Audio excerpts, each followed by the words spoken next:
Oke. Jadi gini, yang pertama itu mulai dari soal otomasi nomor 3 dulu ya rekan-rekan. Jadi itu soal yang pertama itu berilah nomor setiap kabel dan rang. Jadi untuk nomor kabel itu sendiri,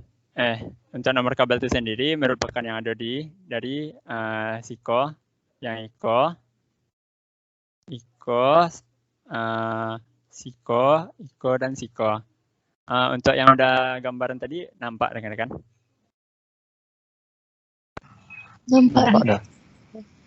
Jadi untuk penomoran kabel tuh karena hanya ada 2 cabang kan. Jadi awal mulai itu di SIKO untuk nomor 1. Dari L1 itu merupakan nomor 1. Untuk seterusnya itu nomor 2. Seterusnya itu nomor 3. Dan karena ini tuh tidak memiliki rang yang asli versi dari dia sendiri, itu tidak perlu dinomorkan, maka lanjut ke sini yaitu nomor 4. Dan ini nomor 5. Dan yang setelah OL itu nomor 6. Dan untuk penomoran kabel dari rang yang keempat, karena hitungan nanti rangnya. Dan untuk penomoran dari sini itu dari L1 1, namun dari L2 juga harus sesuai dengan yang sebelumnya yaitu 6 untuk awalan dan akhirnya. Dan dilanjutkan yaitu nomor 7, di sini nomor 8, dan di sini nomor 9. Untuk penomoran rangnya sendiri itu rang itu kan merupakan anak tangga.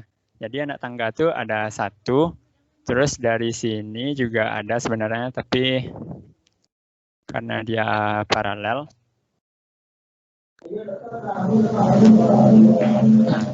Ini 2, ini 3, dan ini 4. Dari untuk jawaban yang A, apakah ada yang mau ditanyakan rekan-rekan?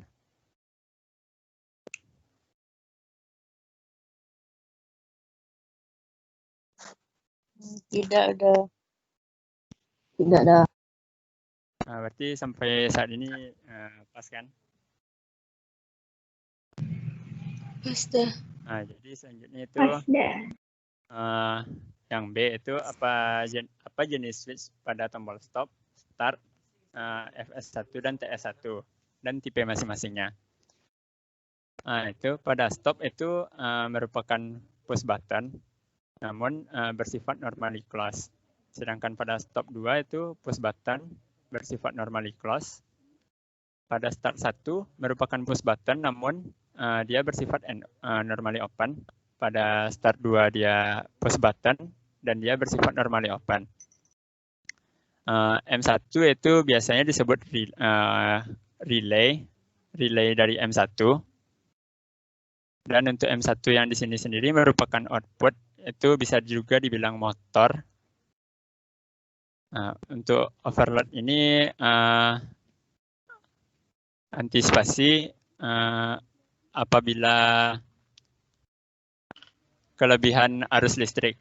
Jadi dia akan memutuskan dengan sendirinya.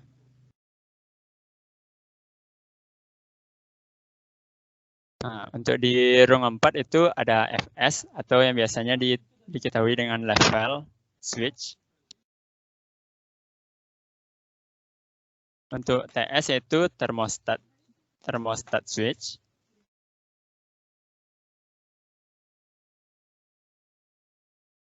Dan untuk M2 yaitu motor 2. Dan ini bersifat normally open. Ini bersifat normally open juga, dan ini normally close pada masing-masing overload-nya yang memiliki fungsi yang sama dengan yang di atas.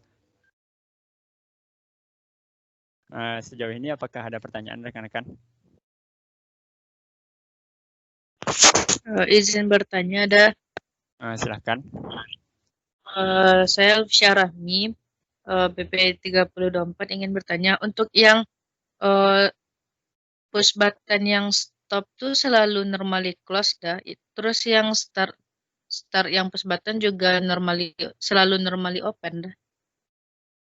Kalau untuk kondisi start dan stop itu memang akan selalu seperti itu. Namun sifat dari push button itu sendiri kan apabila ditekan, sekali tekan dia akan langsung lepas lagi dari kondisi awalnya. Jadi kalau untuk stop memang selalu normally close, kalau untuk start memang selalu normally open untuk awalannya. Makasih dah. Baik, apakah ada yang ditanyakan lagi rekan-rekan? Maaf, izin bertanya dah. Untuk Silakan. yang penomoran tadi dah, kenapa di level 4 tuh kan 1, 7, 8, 9, 6. Kenapa sebelah 6 tuh 9 dah, kenapa nggak 5 dah? Kan dia sama jaraknya. Kasih dah. Dia tuh yang dihitung mulai dari yang harus sama tuh apa yang melekat ke L1, kontak pertama yang melekat di L1, yaitu kan stop 1 di sini sama float switch 1. Sedangkan yang di L2 itu kan sama-sama overload. Jadi angka yang kita tulis di rang yang pertama itu akan menyesuaikan di rang yang berikut-berikutnya untuk penomoran akhirnya. Namun penomoran itu akan tetap dilanjutkan dari setelah L1 yang dari nomor 1 di yang 4 ini, maka lanjut ke 7, 8, baru 9. Hapus.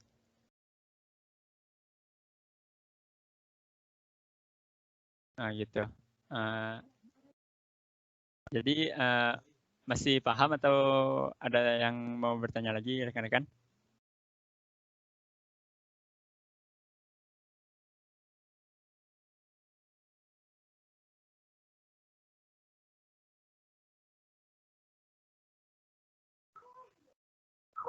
Assalamualaikum, izin bertanya dah. Silakan. Yang untuk penomoran tadi dah, di beberapa soal ada yang membuat kayak untuk mendekati si L1 itu dia 1 dah. Terus langsung ke L2 yang mendekatinya itu rangnya itu 2 dah. Baru dimulai dari perhitungan nurut dari 3 sampai up down ke bawah dah. Tapi yang tadi itu kan 1 sampai 6 itu penentuannya gimana ya dah? Kalau itu tuh memang boleh, tidak ada dasarnya. Itu tuh kalau kita memang mau meletakkan 2 di sini kan. Aduh, maaf. Di sini 2, berarti kan di sini dihitung dari 3 kan. Di sini 4, di sini 4, di sini 5, dan 6. Nah, kalau seterusnya itu nanti 1, 2, dan 2 di ujung sini, terus tetap 7, 8, dan 9 untuk di sini ya. Jadi kalau untuk ketetapan itu tidak ada, tapi kalau dari saran udah lebih bagus kayak memakai urutan itu dari awal. Jadi 1, 2 di sini, 3 sampai akhir biar lebih memudahkan untuk penomorannya nanti. Baik dah, terima kasih dah. Oke. Sejauh ini apakah masih ada yang mau ditanyakan rekan-rekan?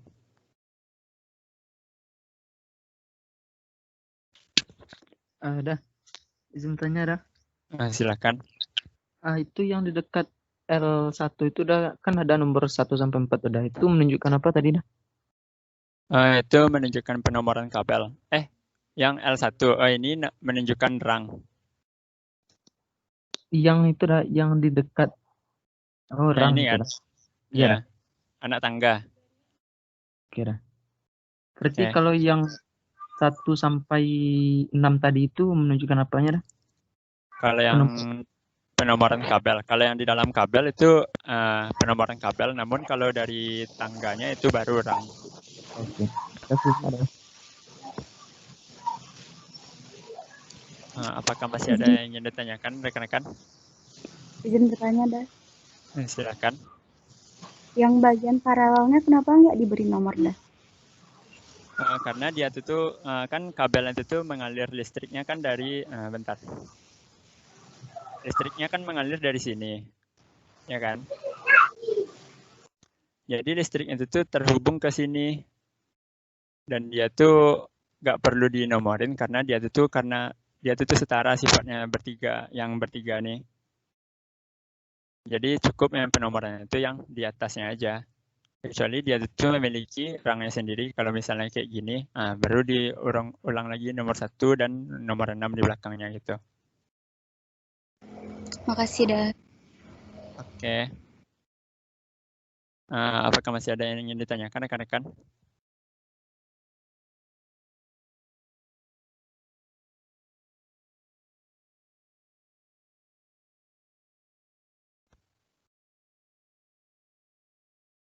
Jika tidak ada itu ke lanjut ke C, mungkin udah hapus saja yang tulisan-tulisannya ya, biar lebih jelas nantinya.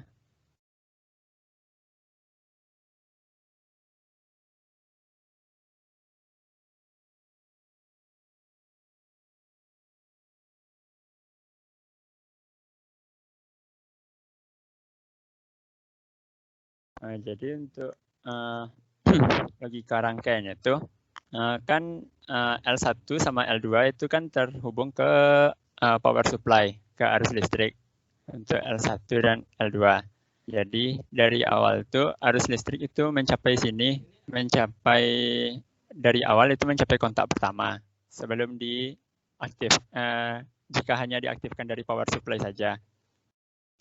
Jadi karena di sini posisi stopnya itu normally close, karena ini normally close, maka harus tetap berjalan menuju ke stop 2 dan juga stop 2 juga normally close, maka stop 2 berjalan ke start 1. Dan di saat ini kondisi listrik saat ini yaitu mentok sampai sini. Karena tidak ada jalan yang terbuka kan. Maka ketika kita menekan start 1, otomatis start 1-nya akan ke bawah dan itu akan mengaliri aliran listrik ke M1. Motor 1 tersebut sebagai output dan juga mempengaruhi dari si relay M1 sehingga relay M1 saat ini menjadi close. Karena push button sifatnya saat ditekan akan kembali ke bentuknya semula, maka ikut B1 kok yang B1 dikali B9 lah. B1 yang kok yang tadi balikan kok. Yang pilihan terakhir. Maaf itu siapa yang bersuara ya.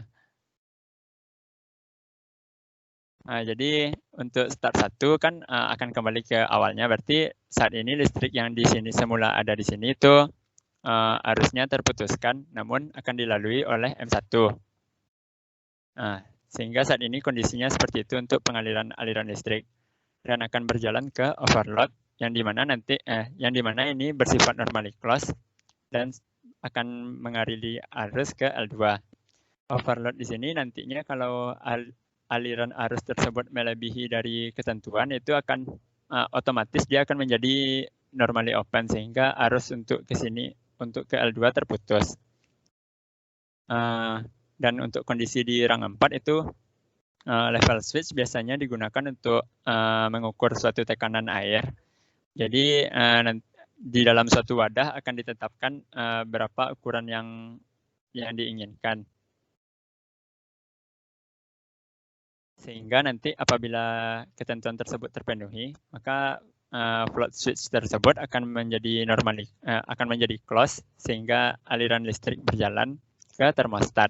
Di mana nanti termostat ini akan apabila memenuhi syarat untuk suhu, apabila termostat itu kita akan mengatur suhu nanti dan jika sudah memenuhi dari keinginan suhu yang sudah ditetapkan, maka dia akan berubah menjadi close dan meneruskan ke arus listrik ke output M2. Dan dari M2 itu meneruskan ke overload dan overload meneruskan ke L2. Sampai sejauh ini apakah ada yang ingin ditanyakan rekan-rekan?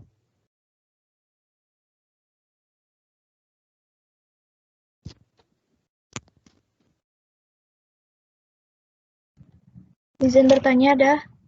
Silakan. Perkenalkan, dah, nama awak Alif Yani Mutiara Diarsya, BP 2022. Dah, untuk yang M1 itu berarti dah kalau misalnya dia stop satunya NO dan stop 2 NO, berarti M1-nya itu nggak aktif dah? Enggak. Berarti dia tidak mengaliri arus listrik kan dah? Berarti dia tergantung dari stop 1 dan stop 2-nya kan dah? Ya, tapi juga tergantung dari start 1, karena start 1-nya kita tekan, makanya aliran listriknya jalan. Kan tadi awalnya listriknya cuma sampai di sini. Ya dah.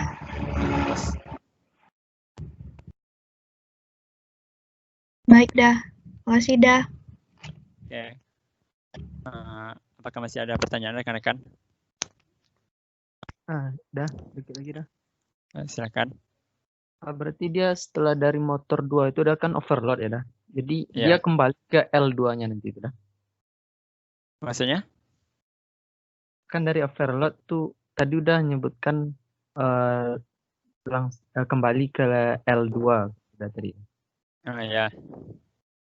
Berarti aturannya memang seperti itu dah. Aturannya memang seperti itu. Kalau dari rangkaian tersebut tidak mencapai ke L2, maka aliran listrik ini juga tidak akan berjalan nantinya. Kalau anggapannya di pelajaran fisika kan dulu ada project board tuh. Nah, L2 ini sebagai ground-nya. Terima kasih dah. Oke. Apakah ada pertanyaan lagi rekan-rekan? Saya izin bertanya dah. Silakan. Masih kurang paham mengenai mekanisme di start 1, start 2 sama M1 ini dah. Soalnya kalau start 1 yang udah kelas ada tuh udah jalan harusnya kan dah. Itu yang start 2 ini gimana dah? Ini tuh cuman dia tuh kan menggambarkan kemana kondisi arus sebenarnya yang terjadi kan. Jadi apabila start 1 ditekan tadi kan sampai sini arusnya akan berjalan sampai ke M1 kan. Otomatis dari M1 tersebut akan akan menutup dari relay M1. Namun aliran listrik di sini belum ada berjalan, dia masih di sini. Kalau kita tekan start 2, dia akan berjalan jadinya 2 arus yang berjalan nantinya dari sini dan juga dari M1 menuju ke M1 yang overload ini. Berarti itu untuk yang start 2 tuh gunanya untuk mengaktifkan yang M1 di bawah tuh dah? Enggak juga, itu tuh cuma suatu kondisi. Kalau kita nekan start 1, dia juga akan sampai ke M1. Kalau dia dari awal nekan start 2, berarti aliran listriknya bukan dari sini awalnya. Berarti dari sini kita akan berjalan duluan. Dari sini menuju ke M1. Jadi sampai sini listriknya nggak ada gitu. Berarti kalau mekanisme aslinya terserah aja mau mulai dari start 1 atau start 2, relay tetap berjalan berarti kan dah? Iya, karena tapi dengan syarat start 1 atau start 2 itu ditekan sebelumnya. Oke dah, kasih dah. Oke. Tidak ada pertanyaan lagi rekan-rekan?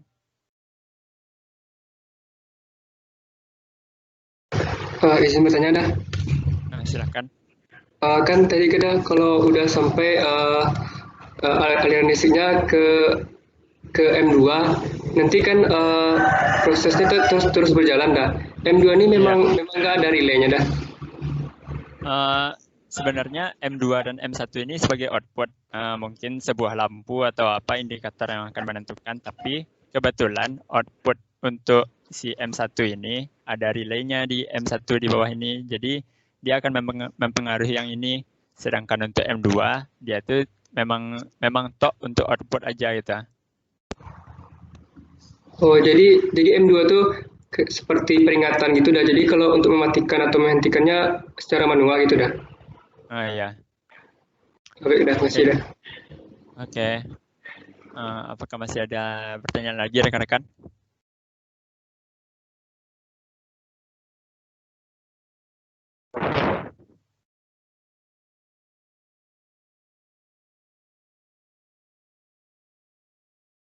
Jika tidak ada, lanjut ke soal nomor 4 rekan-rekan.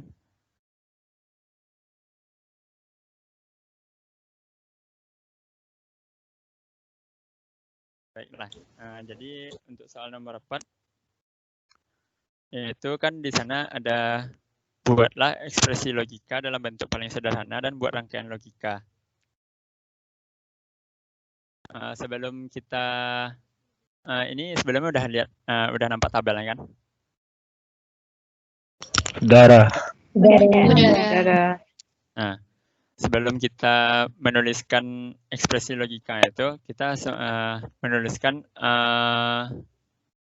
apanya dulu, persamaannya. Misalnya kayak sekarang kan A, B, C dalam statusnya 111 kan berarti hidup.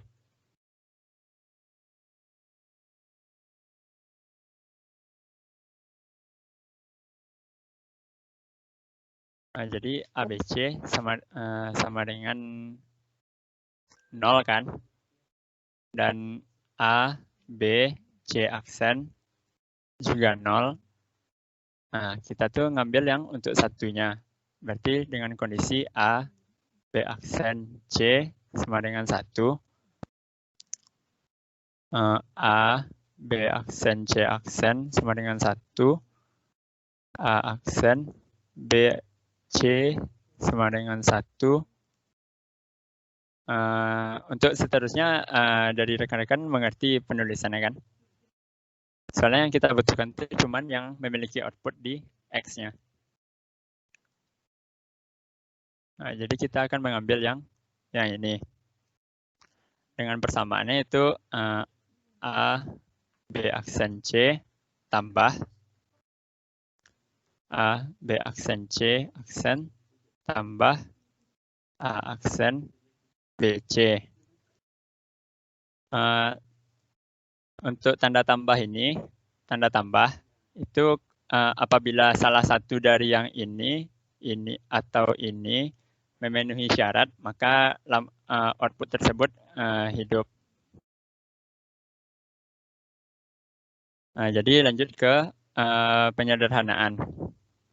Untuk penyederhanaan itu terlebih dahulu kalau bisa dibaca tentang teorema-teorema dan hukum yang ada di aljabar boolean. Untuk saat ini itu kan dengan kondisi yang seperti ini kita jabarkan, yaitu maaf udah ada salah satu ini kok 1. Jadi A aksen B aksen C sama dengan 1. Nah, jadi tambah ya. A aksen B aksen C. Nah, jadi kita kelompokkan itu kalau dari udah itu memecahkannya dari yang ini. Di sini kan A B aksen sama dan yang beda itu cuma C. Jadi bisa kita tulis C tambah C aksen ditambah dengan yang ini sama dengan ini. Yaitu yang sama di sana itu B A aksen dan C. A aksen C. Dalam kurung itu B tambah B aksen kan. Nah, yang dua ini disebut juga hukum identitas.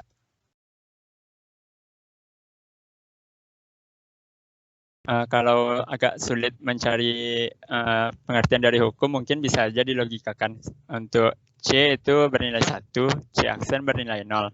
Apabila 1 tambah 0, nilainya 1 kan? Nah, berarti kita tuh menuliskan A, B aksen dalam kurung 1, tambah A aksen C dalam kurung 1.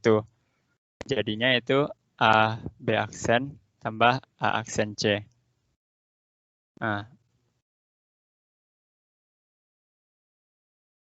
Nah, jadi untuk penyederhanaan dari yang tabel di atas itu seperti ini hasilnya. Dan tunggu dulu sebelum masuk ke B, dari yang A apakah ada yang ingin ditanyakan? Ada izin bertanya dah.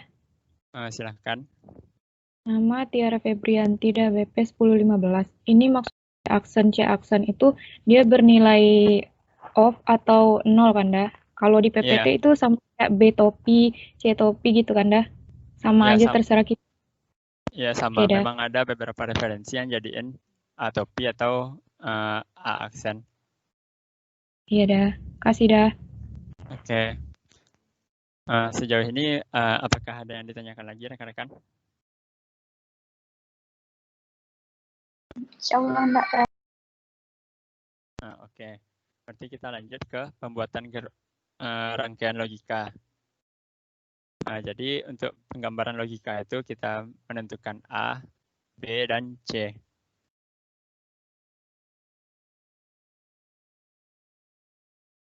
Nah, dengan kondisi yang pertama itu A, B aksen. Berarti B-nya kita perlu aksenkan dulu dengan gerbang not dan disatukan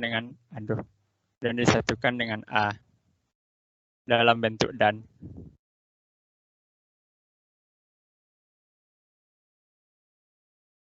Berarti di sini statusnya B aksen. Dan di sini A, B aksen. Untuk A aksen C, berarti kita untuk pelongkar harus untuk jika biar tidak terlilit bentuk kabelnya ya. Jadi kabel itu harus dilongkahkan dari si B apabila dia berada di atas yang kabel lainnya. Maka kita notkan yang si A itu menjadi A aksen. Dan untuk C itu disatukan dengan gerbang N. Sehingga di sini kondisinya A aksen C. Dan karena di sana itu merupakan penjumlahan, maka kita akan menjumlahkan dengan fungsi OR. Sehingga saat ini AB aksen ditambah A aksen C. Sejauh ini apakah ada pertanyaan rekan-rekan? Izin nanya dah. Silakan. Untuk yang A itu kenapa nggak letak tengah-tengah aja dah? Jadi yang B itu di atas, yang A itu di tengah-tengah dah. Boleh, itu tidak ada aturan. Udah cuma letaknya ngurut aja ABC. Nah terus dah kalau misalnya nanya juga dah. Ya silakan. Itu kan AB aksen itu kan N dah. Ya. Terus kalau misalnya A itu kan logikanya 1, B aksen itu 0 dah. Berarti outputnya adalah 0. Oh, enggak bisa kayak gitu. Terus ya aksen A aksen dan A aksen C itu 0 juga dah outputnya. Bukan. Terus lanjut dulu. Nanya apa lagi? Terus kalau misalnya di B aksen tambah A aksen C berarti 0 juga dah. Berarti kan outputnya 0 dah. Kalau tadi kan di ekspresi logikanya kan 1 dah. Jadi maksudnya itu gini. Kan ini beda variabel. Istilahnya itu X1 kali Y, apakah kita bisa mengkalikannya secara, apakah kita bisa menganggapnya sama atau enggak? Kan enggak bisa. Sama juga kayak A sama B, dia itu beda variabel. Dan di sini dia itu cuma status untuk dia itu on atau tidak. Jadi kondisinya itu, kalau A-nya hidup dan B-nya mati, maka lampunya akan hidup. Bukan berarti A tersebut di A dan A dikali B, tapi dia itu dalam kondisi yang berbarengan. Jadi kalau A hidup, B hidup, lampunya akan mati. Tapi untuk A hidup dan B mati, A hidup dan B off, itu lampunya akan hidup. Gitu jadi maksudnya. Sama juga berlaku untuk A aksen C. Oh gitu dah. Masih dah. Oke.